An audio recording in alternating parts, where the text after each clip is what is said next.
صل یا رسول اللہ علی حیدری آواز بلند صلوات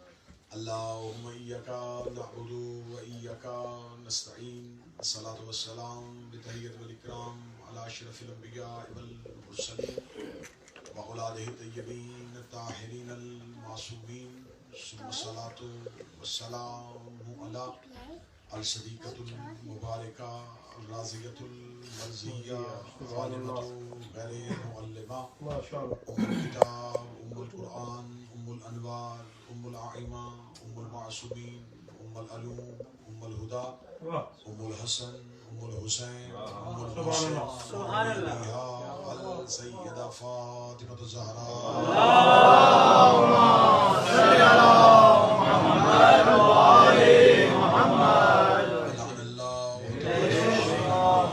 أجمعين أما الحق سبحانه وتعالى في كتابه المجيد وفرقان الحميد بسم الله الرحمن الرحيم وما خلقت الجن والإنس إلا ليعبدون بلند الصلوات اللهم صل على محمد وآل محمد مالکان ذکر بندگان ذکر کا وارثان ذکر کی بارگاہ میں پیش ہونا قبول و منظور فرمائے کا ذاتی سی عبادت کا بہتر سے بہتر اجر عطا فرمائے اہل خانہ کی توفیقات میں اضافہ فرمائے ان کے مرحومین حاضرین کے مرحومین کو جوار معصومین میں جگہ عطا فرمائے ہمارا شمار سیدہ کے طرفداروں میں امیر المومنین کے پیروکاروں میں اور جناب مولا حسین کے عزاداروں میں فرمائے شیعہ کو مرنے سے پہلے قبر حسین کی زیارت نصیب فرمائے قبر میں زیارت امیر نصیب فرمائے قیامت کو شفاعت حسین نصیب فرمائے اس زمن کے ظہور میں تاجیل فرمائے ان دعاؤں کی قبولیت کے لیے باجماعت باواز بلند صلوات اللہم صلی علی محمد وآل محمد میں آپ کے سامنے اللہ کی مقدس ترین کتاب سے خداوند متعال کا ایک ایسا حکم تلاوت کیا ہے جس میں اللہ مقصد تخلیق کے انسان کو بیان کر رہا ہے خدا اس آیت میں بالکل واضح کھلا ہوا اعلان فرما رہا ہے کہ میں نے جن اور انس کو خلق کیا ہے صرف اور صرف اللہ کی عبادت خدا چاہتا ہے کہ انسان عبادت خدا کرے خدا چاہتا ہے کہ انسان مجھے سجدہ کرے خدا چاہتا ہے کہ انسان میری عبادت کرے جو خدا چاہتا ہے کہ انسان میری عبادت کرے اس خدا کا ساتھ یہ بھی تقاضا ہے کہ عبادت وہ کرے جو میں چاہوں نہ کہ عبادت وہ کرے جسے وہ چاہے اپنی مرضی سے عبادت کرنا عبادت نہیں ہوتا بلکہ یہ ابلیس کا پہلا قدم تھا کہ اس نے پروردگار سے کہا کہ میں تجھے سجدہ کروں گا لیکن جسے کہے گا اسے سجدہ نہیں کروں گا صلوات سارے حضرات مل کے اللہم صل علی محمد میں تجھے سجدہ کروں گا لیکن جسے تو چاہتا ہے اسے سجدہ نہیں کروں گا یعنی کہ ابلیس کا پہلا قصور یہ تھا کہ وہ ذات کو مان رہا تھا بات کو نہیں مان رہا وہ یہ کہتا تھا تجھے کروں گا لیکن جسے تو کروانا چاہتا ہے اس سے نہیں کرے اس کا مطلب ہے کہ صرف اللہ کو ماننا عبادت نہیں اگر صرف عبادت اللہ ہی کی ہوتی تو ابلیس کی عبادت قابل قبول تھی لیکن اس کی اتنی عبادت ضائع کس لیے ہو گئی کہ اس نے انہیں نہیں مانا جنہیں وہ منوانا چاہتا تھا اس کا مطلب ہے خیالات اور ذاتی تصورات کے مجموعے کا نام نہیں، نہیں ہے۔ عبادت مرضی پروردگار کا نام۔ اگر خدا چاہتا ہے کہ یہ کیا جائے تو جو وہ چاہتا ہے وہ بھی کرو تو وہ عبادت ہے۔ عبادت کا فلسفہ صرف نماز تک محدود نہیں، اطاعت پروردگار ہے۔ اسی لیے تو رسول نے کہا تھا ذکر علی عبادت،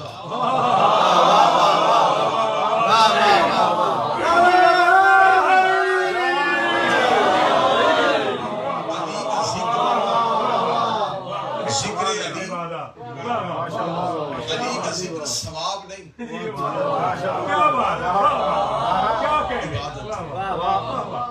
ذکر علی عبادت، علی کا ذکر عبادت۔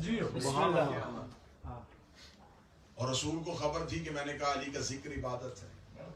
کچھ پیدائشی گونگے ہوتے ہیں اور کچھ علی کے معاملے میں گونگے ہوتے ہیں۔ کچھ وہ ہوتے ہیں کہ جن کو خدا نے بولنے کی حص سے محروم رکھا ہے، ان کے پاس بولنے کی صلاحیت نہیں ہوتی، تو رسول نے ان کے لیے بھی آسانی کر دی۔ رسول نے کہا اچھا بول کے نہیں کر سکتے، حب و علی علی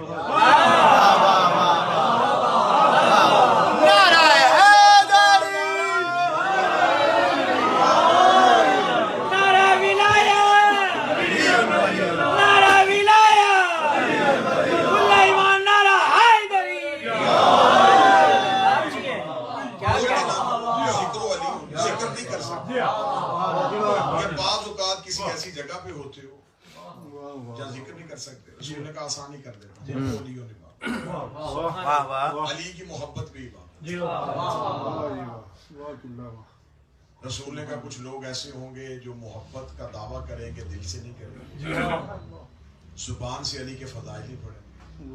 النظر علی وجہ علی کا چہرہ دیکھنا بھی اور عبادت خدا کو علی کے ذکر سے اس لیے مخصوص کر دیا کہ ذکر علی ہی ذکر خدا۔ اب بات میں آپ کو یہ سمجھانا چاہ رہا ہوں کہ خداوند متعال یہ مطالبہ کر رہا ہے کہ انسان عبادت وہ کرے جسے میں چاہوں، لیکن خدا کہتا ہے کہ عبادت، جیسا کہ جو پچھلی مجلس میں لیسٹر میں بیٹھے ہوئے تھے وہ احباب کافی حضرات تشریف فرمائے، تو اسی موضوع کو اگر آگے لے کے بڑھیں تو خدا چاہتا ہے کہ عبادت ہو لیکن معرفت کے ساتھ ہو، اندھی عبادت نہیں۔ اندھی عبادت جاہلوں کا شیوا، بتوں کو جھکتے تھے پتہ ہی نہیں چلتا تھا کہ جن کو جھک رہے ہیں وہ کیا ہے۔ رسول نے اس دور میں بتوں کی پرستش سے کیوں منع کیا؟ رسول نے کیوں کہا کہ بتوں کی عبادت نہ؟ انہوں نے کہا تھا کہ ہم تیرے اللہ کو مان لیں گے، ہمیں انہیں بھی مان لیں۔ وہ اپنے عقیدے پہ اتنے مواحد نہیں تھے کہ وہ صرف اپنے ہی بت کو پوجنا چاہتے تھے۔ انہوں نے رسول کو کہا تھا کہ اگر تو اپنے اللہ کی عبادت کروانا چاہتا ہے تو ہمیں اتنی آسانی دے دے کہ ہم انہیں بھی مانیں اس سے بھی مانیں۔ رسول نے کہا نہیں، میرے مذہب اسلام کا قانون یہ نہیں، میرے مذہب کا قانون میں لا پہلے آتا ہے، اللہ بعد میں۔ انہیں چھوڑو بس اسے مانو، انہیں چھوڑو صرف اسے مانو۔ انہوں نے کہا کہ ہم تیرے خدا کو مان لیں گے، ہمیں ساتھ انہیں بھی ماننے دیں۔ تو رسول کو چاہیے تھا کہ رسالت مآب جو تھے وہ اسلام کے بانی تھے، رسول کو چاہیے تھا کہ وہ رسول ایسا کام کرتے جس میں مکہ کی کمیونٹی ڈیوائیڈ نہ ہوتی۔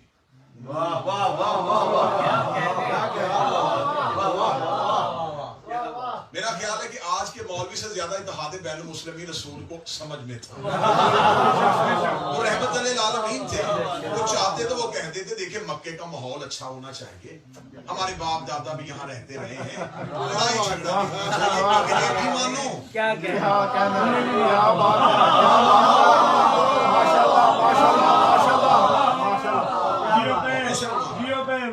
لیکن رائتی داد نہ دیجیے گا، رائتی داد بات کو قبول کیجیے۔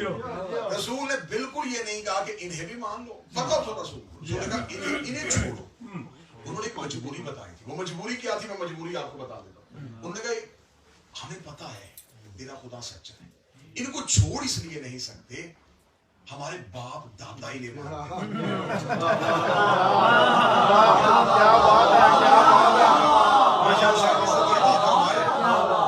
جو خطابت کے طریقوں کو جانتے وہ سمجھتے ہیں کہ باتوں میں کنایا جب استعمال ہو تو پھر کہاں بات کہاں پہنچتی ہے. انہوں نے کہا کہ ہمارے باپ دادا ہی نہیں مانتے. آج اگر ہم چھوڑ دیں گے لوگ ہمیں بازاروں میں تانا دیں گے ہمارے باپ دادا غلط تھے, تو بتوں کی نفی سے پہلے باپ دادے کی نفی ہو جائے گی. لیکن یہ عرب کے جاہلوں کا طریقہ بول کے انہوں نے بتا دیا کہ اکثر لوگ حق اس لیے قبول نہیں کرتے کہ باپ دادا نے نہیں مانا.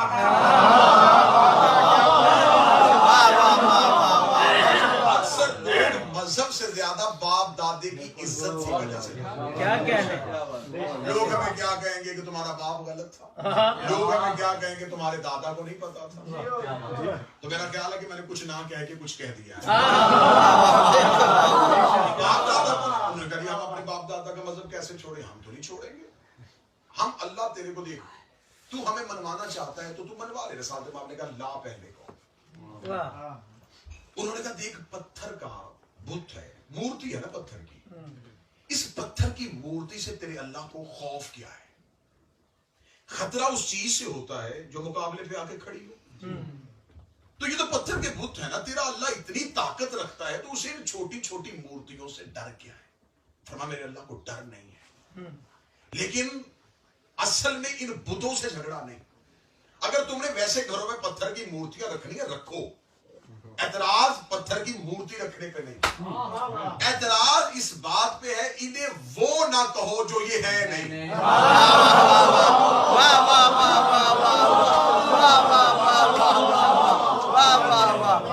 انہیں وہ نہ کہو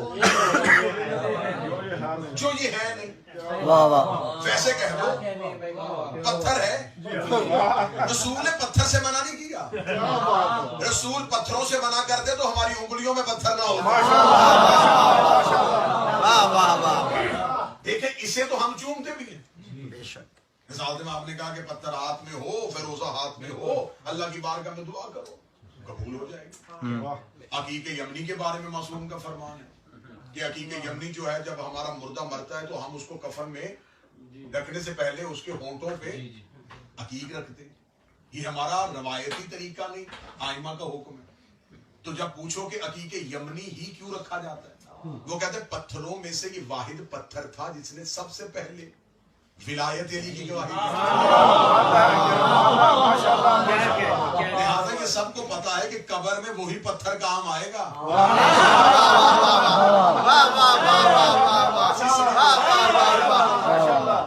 اچھا پتھر کی گواہی مان لینی ہے. اب رسالت امام نے کہا کہ انہیں وہ نہ کہو جو یہ ہے, یہ خدا نہیں ہے. انہیں ویسے کہو پتھر ہے, انہیں خدا نہ کہو, انہیں اللہ نہ کہو.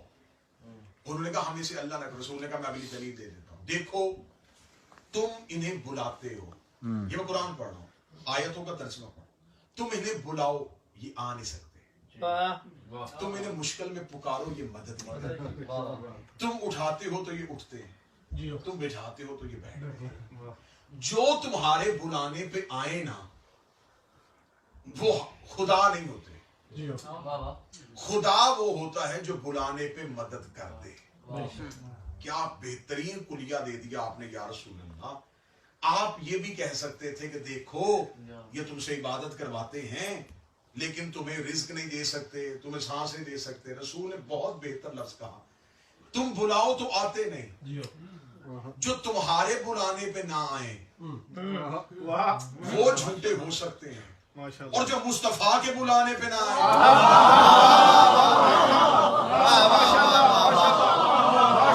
تصور عبادت سمجھ لیجیے گا. پھر میں معرفت سمجھا. آپ نے فرمایا کہ عبادت یہ نہیں ہے جو تم کرنا چاہتے ہو, عبادت یہ ہے کہ میرے اللہ کو پہچانو اور پہچان کے عبادت کرو. خدا عبادت تب قبول کرتا ہے جب اس عبادت میں معرفت ہوتی ہے. صحیفہ کاملہ اٹھا کے دیکھو, صحیفہ سجادیہ اٹھا کے دیکھو, سب سے زیادہ جس دعا کو پڑھنے کا حکم ہے وہ دعا ہے دعائے معرفت. اللہم عرفنی نفسک, میرے اللہ مجھے میری معرفت عطا کر. فَإِنَّكَ إِن لَّمْ تَعْرِفْنِي, اگر میں نے خود کو ہی نہیں پہچانا تو میں تیرے نبی کو کیسے پہچانوں؟ واہ واہ اور اگر میں نے تیرے نبی کو نہ پہچانا تو میں تیری حجت کو کیسے پہچانوں؟ سبحان اللہ. یہ دعائے معرفت کا طریقہ. اور اگر میں نے تیری حجت کو نہ پہچانا تو ضلالت عن دینی، میں دین سے گمراہ ہو جاؤں گا. معرفت شروع ہوتی ہے پہلے ذات سے، پہلے خود کو پہچانا. یہ خدا نے خود کو پہچاننے کا کیوں کہا؟ کیونکہ لوگوں کو شوق تھا اللہ سے ملنے کا. تو خدا نے کہا تم اللہ ڈھونڈنے سے پہلے اپنی ذات ڈھونڈ کے دکھاؤ. پہلے تم بتاؤ کہ تم کہاں ہو. پڑھے لکھے نوجوان بیٹھے ہیں، میں بچوں کو سمجھا دیتا ہوں، جب تک ابھی تک ہم خود کو لوکیٹ نہیں کر سکے کہ ہم کہاں ہیں. اگر کوئی مجھے کہے کہ تو کہاں ہے تو میں اپنا اگر پتہ بتاؤں تو میں کیا بتاؤں گا؟ میں کہوں گا یہ میرا جسم ہے، میں نہیں. میرا جسم، وہ جس کا جسم ہے وہ کہاں ہے؟ میری آنکھیں. وہ جو میں ہے وہ کہاں ہے؟ منطقی بحث ہے، پریشان تو نہیں ہو گیا؟ میری آنکھیں، وہ میں کہاں ہے؟ یہ میرے ہاتھ ہے، میرے ہاتھ، میرے اشارہ ہو رہا ہے، میرے ہاتھ ہے. وہ جس کے ہاتھ ہے وہ کہاں ہے؟ اگر آپ کہیں گے جو آپ کے بدن کے اندر لطیف روح ہے شاید وہ ذات ہے، تو ذات وہ بھی میری روح ہے.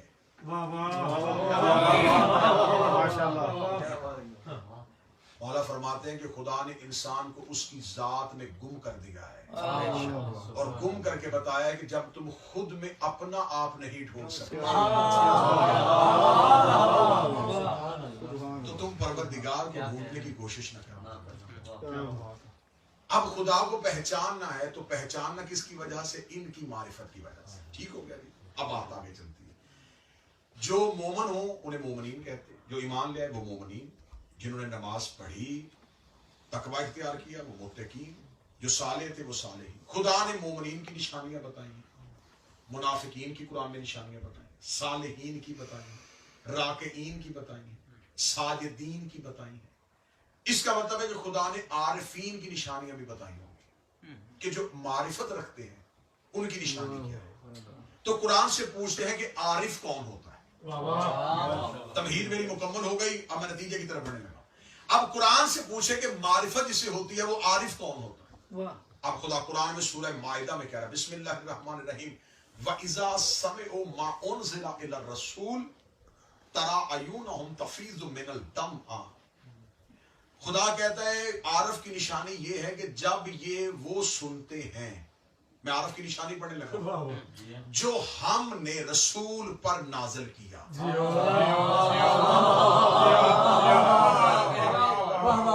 قرآن شناسی بھی بڑی عطا ہوتی ہے. جو بندے آیت کے ترجمے میں بول پڑے ان کو بہت عطا ہوتی ہے. میں نے ابھی اس کی شرح نہیں کی، ابھی تو میں ترجمہ پڑھ رہا ہوں. اذا جب سمعو سنتے ہیں، جب یہ وہ سنتے ہیں جو ہم نے رسول پر نازل کیا. اب خدا عارف کی نشانی بتانے لگا ترا عیونہم، ان کی آنکھوں کو دیکھا کرو. معرفت کی نشانی پڑھنے لگا، ان کی آنکھوں کو دیکھا. تفیض من الدم، ان کی آنکھوں سے آنسو جاری ہوتا ہے. مما اعرفوا من الحق، کیونکہ انہوں نے حق کو پہچان لیا. بالکل لفظ بلفظ آیت کا ترجمہ کیا، شرح نہیں کی، آیت کا ترجمہ کیا. خدا کہتا ہے کہ معرفت رکھنے والوں کی نشانی یہ ہے. معرفت رکھنے والے صرف عبادت سے نہیں پہچانے جاتے. بہت سے ایسے عابد ہوتے ہیں جو عارف نہیں ہوتے، اور کوئی ایسا عارف نہیں ہوتا جو عابد نہیں ہوتا. عابدین میں عارفین کی قلت ہو سکتی ہے، عارفین میں عابدین کی قلت نہیں ہو سکتی. عابد کرنے والا بغیر معرفت کے ہو سکتا ہے، معرفت رکھنے والا بغیر عبادت کے نہیں ہو سکتا. خدا قرآن میں کہتا ہے ان کی نشانی ان کے ماتھے پہ سجدے کا نشان نہیں. ان کی نشانی یہ گھٹنے ٹیکے ہوئے سجدے گزار نہیں. عارف کی نشانی کیا ہے؟ وَإِذْ سَمِعُوا مَا أُنزِلَ، جب یہ وہ سنتے ہیں جو ہم نے رسول پہ نازل کیا. اس کا مطلب ہے خدا نے یہ نہیں کہا کہ جب یہ دیکھتے ہیں، جب یہ سنتے ہیں جو ہم نے رسول پہ نازل کیا. سمعوا لفظ آیا ہے 7ویں پارے کی ابتدا پڑھ رہا ہوں. خدا نے کہا جب یہ سنتے ہیں، جب یہ سنتے ہیں. اگلی سطر کہوں گا عارف تمہیں یوں آنکھوں کے سامنے نظر آئے گا کہ عارف کہتے کسے. خدا نے عارف کی پہلی صفت بتائی کہ عارفین سنتے ہیں. اب پتا چلا ہم قبر میں لٹا کے کیوں کہتے اسمع افہم, سن بھی سمجھ بھی. عارف کی پہلی نشانی ہے سننا. سننا, اور صرف سننا نہیں, سننے کے بعد رونا. اور سنتے کیا ہیں؟ جو ہم نے رسول پر نازل کیا. اب بتاؤ جو رسول پہ نازل کیا ہے وہ کیا ہے؟ کیا مصطفیٰ پہ نماز نازل ہوئی؟ نازل ہوئی, لیکن یہاں نماز کا ذکر نہیں آ رہا, یہاں روزے کا ذکر نہیں آ رہا, یہاں زکوٰۃ کا ذکر نہیں آ رہا, یہاں حج کا ذکر نہیں آ رہا. کیونکہ پورے قرآن میں جہاں اللہ نے نماز کی بات کی ہے وہاں حکم دیا ہے, جہاں روزے کی بات کی ہے وہاں حکم دیا ہے, جہاں زکوٰۃ کی بات ہے وہاں حکم ہے. پوری قرآن کی آیتوں میں ان سارے احکامات کے ساتھ نہ لفظ رسول ہے نہ لفظ نزول ہے. خدا نے قرآن میں کہیں نہیں کہا میں نے رسول پہ نماز نازل کی, میں نے رسول پہ روزہ نازل کیا, میں نے رسول پہ زکوٰۃ نازل کی. نماز آئی تو باقی الصلاۃ, نماز قائم کرو, آتوا الزکوٰۃ, روز زکوٰۃ دو, حج للناس, حج کرو, جاہدوا فی سبیل اللہ, جہاد کرو, کتب علیکم الصیام, ہم نے تم پر روزے واجب کیے. خدا نے قرآن میں جہاں بھی آیتوں میں احکامات کہے نہ لفظ رسول آیا نہ لفظ نزول آیا. ہم نے پڑھنی ہے عارف کی نشانی. عارف کی نشانی یہ ہے, یہ وہ سنتے ہیں جو رسول پر نازل ہوا ہے. قرآن کی آیتوں میں نماز کے ساتھ نہ رسول نہ نزول, زکوٰۃ کے ساتھ نہ رسول نہ نزول, زکوٰۃ کے ساتھ نہ رسول نہ نزول. قرآن ممبر پہ لے کے آؤ, بائے بسم اللہ سے لے کے والناس تک پورے قرآن میں لفظ رسول اور نزول ایک آیت میں مل رہا ہے. یا ایھا الرسول بلغ ما انزل الیک. پہنچا وہ جو ہم نے تجھ پر نازل کیا. اب اس آیت کو ذہن میں رکھ کے دوبارہ پچھلی آیت کی طرف پلٹو. جب یہ وہ سنتے ہیں جو ہم نے رسول پر نازل کیا. رسول پہ نازل ہوا تھا حکم ولایت امیر المومنین. آیت میں شرح کھول کے سامنے آ گئی کہ جب یہ علی کی ولایت کو سنتے ہیں. پہلی آیت کھل گئی, پہلا حصہ کھل گیا, اگلا حصہ تفیض من الدم میں. پھر یہ سننے کے بعد روتے بھی ہیں. صرف سنتے نہیں, پہلے سنتے ہیں کیا فضیلت علی, اس کے بعد روتے ہیں. جملہ تبدیل کرتا ہوں, پہلے سنتے ہیں فضائل,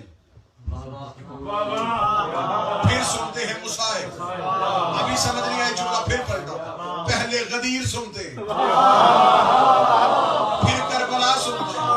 ابھی بھی بندے نہیں بولے, پہلے یا علی کہتے ہیں پھر یا حسین کہتے ہیں.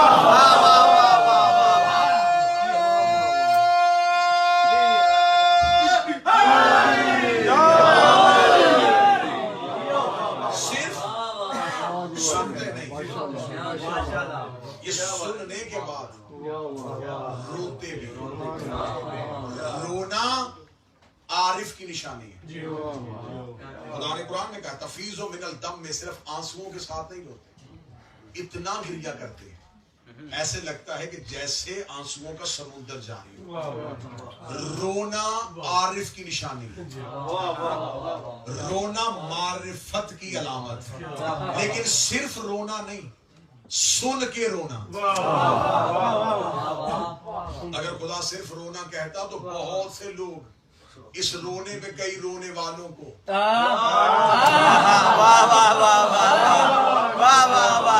آیت کا مصداق بنا سکتے ہیں. خدا نے یہ نہیں کہا خوف سے روتے ہیں, خدا نے کہا پہلے سنتے ہیں روتے. رونا بزدلی کی علامت نہیں, روتے ہیں تفیض من الدم میں. رونے کے بعد پھر صبر کرتے ہیں.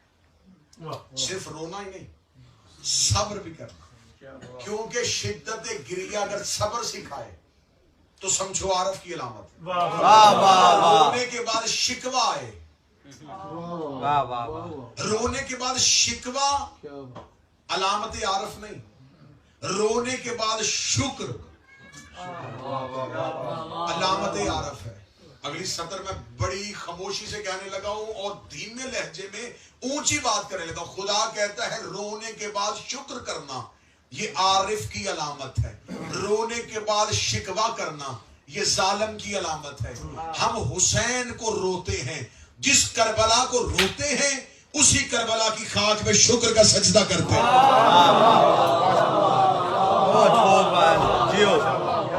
ہم صرف کربلا سے رونا نہیں سیکھا، کسی کی نماز میں شکر کا سجدہ نہیں۔ لوگوں کی نمازیں سلام کے بعد ختم ہو جاتی ہیں۔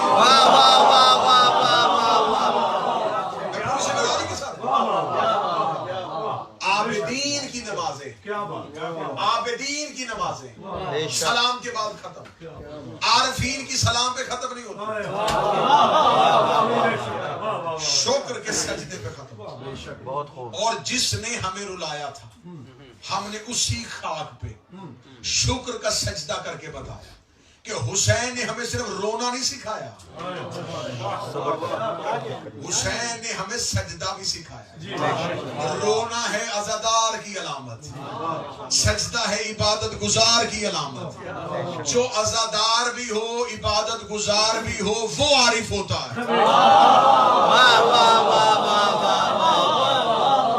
بہت خوب۔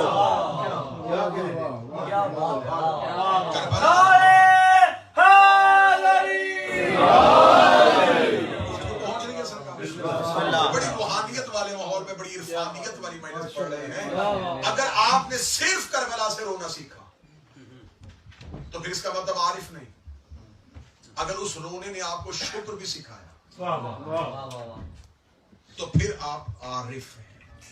اب خدا نے عارف کی علامت بتائی کہ رونا عارف کی علامت ہے۔ رونا صرف عارف کی علامت نہیں، رونا نبوت کی پہچان ہے۔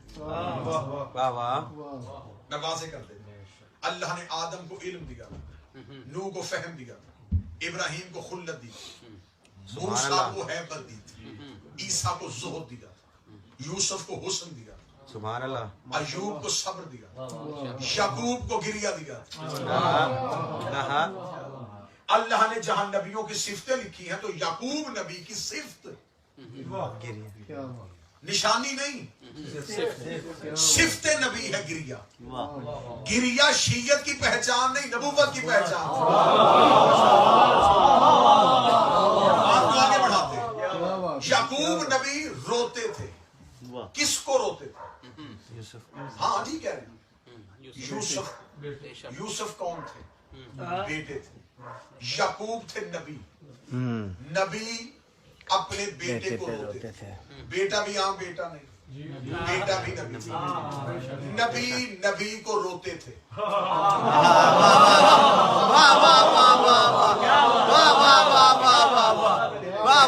پڑھنے لگا ہوں عزاداری اور عبادت کے ساتھ، معرفت پڑھنے لگا ہوں عبادت۔ اور آج جو بندہ کہے صرف عبادت ہو اور عزاداری نہ ہو وہ بھی معرفت نہیں رکھ رہا۔ بڑا اچھا ہوتا ہے وہ نمازی جماعت بھی ہو، بہت اچھا ہوتا ہے وہ بات بھی ہو جو نمازی بھی ہو۔ میں نماز اور ادائے حسین پڑھ رہا ہوں۔ نعرہ یعقوب نبی روتے تھے، روتے کس کو؟ بڑی سلیس کر کے گفتگو کر رہا ہوں۔ روتے کس کو تھے؟ یوسف کو۔ یوسف کون تھے؟ نبی تھے۔ اتنا مجمع جتنے بولا اتنے ہی لوگ مجھے بول کے جواب دینا ہے۔ یوسف قتل ہوئے تھے یا زندہ تھے؟ زندہ تھے۔ اس کا مطلب ہے نبی زندہ کو روتے تھے۔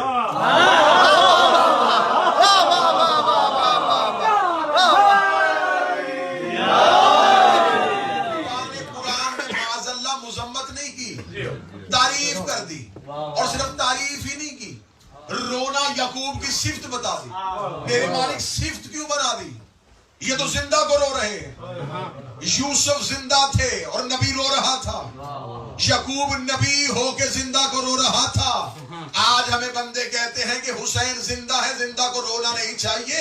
اللہ نے یعقوب نبی کی صفت بتائی ہے کہ وہ زندہ کو روتا تھا۔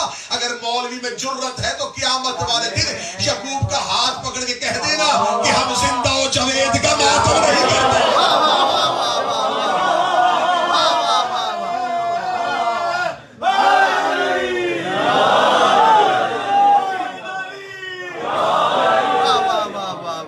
صرف روتے مگر بس آنسوؤں سے روتے.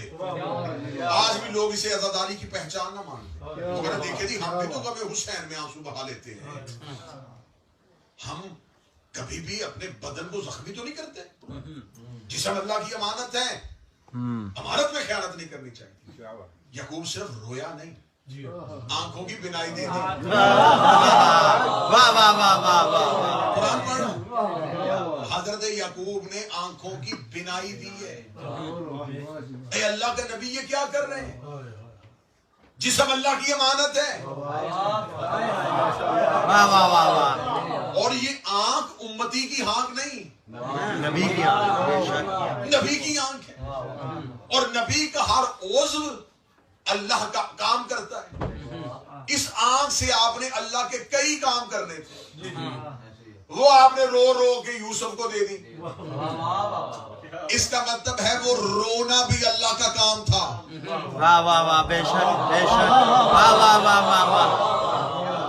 یعقوب نے بینائی دے کے عزاداری کی تہذیب میں اصول بنا دیا کہ جب معصوم کو رو تو پھر کچھ دیتے بھی ہیں. ابھی بھی نہ سمجھے, چاہے وہ آنکھوں کی بینائی ہو یا بدن کا لہو ہو. اور پھر خدا نے دیکھو عزاداری قرآن سے ثابت کیسے ہو رہی ہے. خدا نے صرف بینائی لی نہیں, واپس بھی دے دی. بے شک بے شک. میرا اتنے ہی بندے ساتھ دینا, اتنے ہی لوگ چاہیے تھے. واپس بینائی معجزے سے نہیں ہوئی, یعقوب کے ہاتھوں سے نہیں ہوئی, جبریل کی پھونک سے نہیں ہوئی. جس کی محبت میں بینائی دی تھی اسی کے طوطے نے واپس کر دی.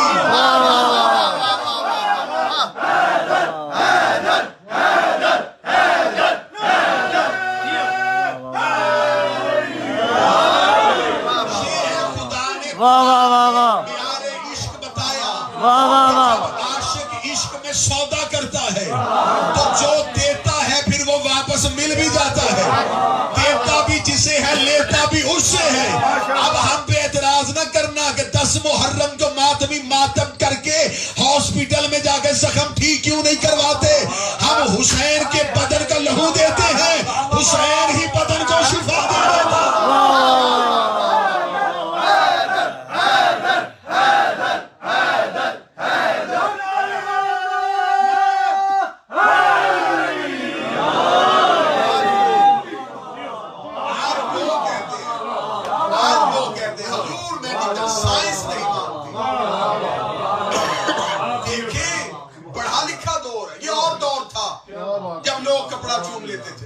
واہ واہ واہ واہ. تم شیعہ کپڑا خرید کے بازار سے لاتے ہو اور اس کے اوپر ایک پنجہ لگا کے کہتے ہو اب اسے چومو, یہ بیٹا دے دے گا. کپڑا شفا کیسے دیتا ہے؟ یوسف کے کرتے میں آنکھیں کیسے دیتا ہے؟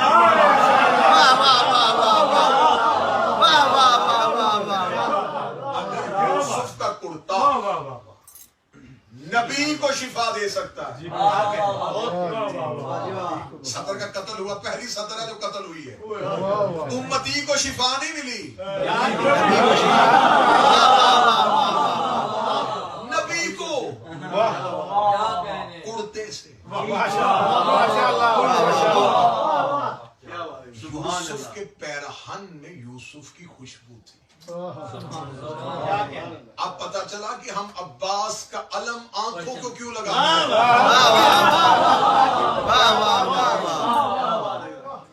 کبھی بھی شاعر اللہ کی توہین نہ کرنا.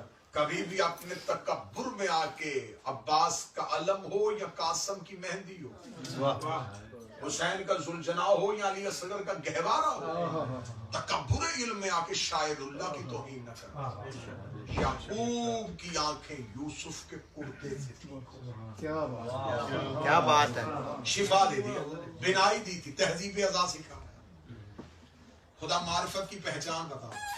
یعقوب نے آنکھیں دی, یوسف کے کرتے سے آنکھیں واپس مل گئی. یوسف کو بھائی لے گئے تھے, بھائیوں کو حسد تھا یوسف سے, باپ کرتا تھا زیادہ پیار. اللہ نے قرآن میں پوری سورت بھیجی, سورت کا نام بھی یوسف رکھا.